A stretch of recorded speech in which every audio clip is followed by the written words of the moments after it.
मंत्रिपदाच्या काळात सुरू झालं। पंतप्रधान नरेंद्र मोदी यांनी ट्विट करत श्रद्धांजली अर्पण केली। भारताने आपले सर्वात प्रतिष्ठित नेते डॉक्टर मनमोहन सिंग यांना गमावलं।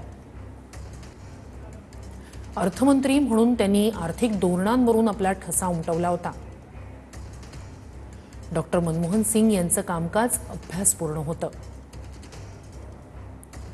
पंतप्रधान या नात्यानं लोकांचं जीवनमान उंचावण्यासाठी त्यांनी कायम प्रयत्न केले। कुशल अर्थशास्त्री आणि दूरदृष्टीचे ते नेते होते। केंद्रीय गृहमंत्री अमित शहा यांनीही ट्विट करत श्रद्धांजली अर्पण केली। माजी पंतप्रधान डॉक्टर मनमोहन सिंग यांच्या निधनाची बातमी अत्यंत दुःखदायक आहे।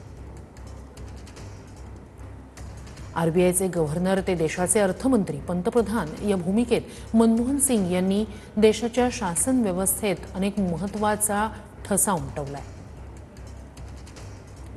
या दुःखद समयी मी त्यांच्या कुटुंबियांच्या आणि समर्थकांप्रती सहवेदना व्यक्त करतो।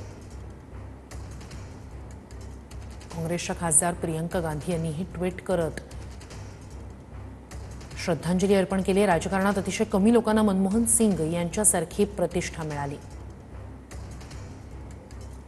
मनमोहन सिंग यांचा प्रामाणिकपणा आम्हाला कायम प्रेरणा देत राहील।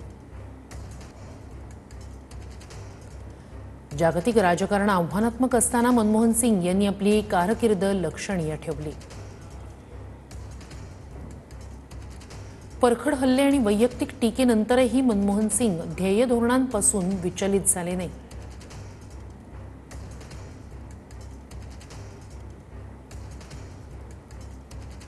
डॉक्टर मनमोहन सिंग यांच्या नेतृत्वात भारताची सार्वभौमता मजबूत झाल्याचे ट्विट राहुल गांधींनी केले।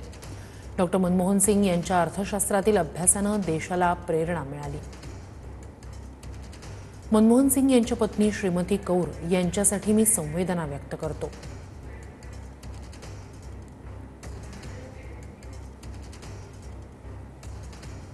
मी माझा मार्गदर्शक गमावला। लाखो लोकांसाठी डॉक्टर मनमोहन सिंग हे प्रेरणा होते।